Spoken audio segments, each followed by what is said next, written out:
Araw-araw sa loob ng pabrika ay pare-pareho.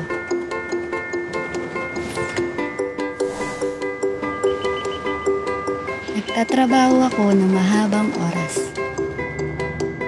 Pero may mga pangarap naman ako. Balang araw, magiging negosyante din ako. At sa maliit kong kinikita sa pabrika ay sinisimulan ko ng mag-ipon para sa aking puhunan.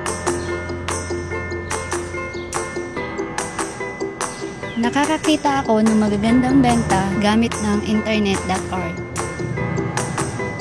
Balang araw, magiging negosyante ako at magkakaroon ng tindahan ng mga manika.